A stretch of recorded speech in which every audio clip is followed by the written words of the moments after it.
நம்ம விண்வெளி நாயகன் கமலையாவுடைய தக் லைஃப் படத்தோட ட்ரெய்லர் ரிலீஸ் ஆகிருக்கு.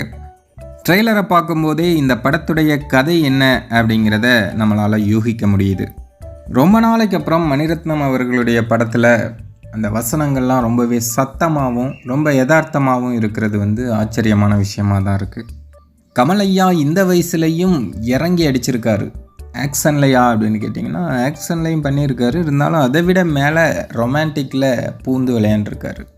அதனால தான் கமலையாவுடைய ரசிகர்கள் சில பேர் காதல் மன்னன் இஸ் பேக் அப்படின்னு சோசியல் மீடியாக்களில் போஸ்ட் போட்டுட்ருக்காங்க.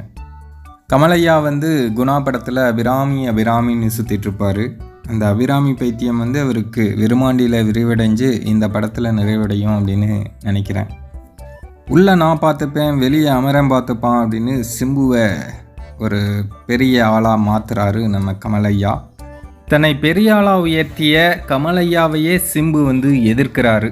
எனக்கு தெரிஞ்சு அந்த எதிர்ப்பு எதற்காக இருக்கும் அப்படின்னு நினைக்கிறேன்னா, சரி அபிராமி கமலுக்கு ஜோடி, அப்போது த்ரிஷா சிம்புவுக்கு ஜோடியாக இருக்கும் அப்படின்னு எல்லாரும் எதிர்பார்த்த நிலையில் கன்னும் எனக்கு தான் பொண்ணும் எனக்கு தான்னு விஜய் சொல்கிற மாதிரி கமலையா அபிராமியும் எனக்கு தான் த்ரிஷாவும் எனக்கு தான்னு 2 பேர் கூடயுமே ரொமான்ஸ் பண்ணுறாரு.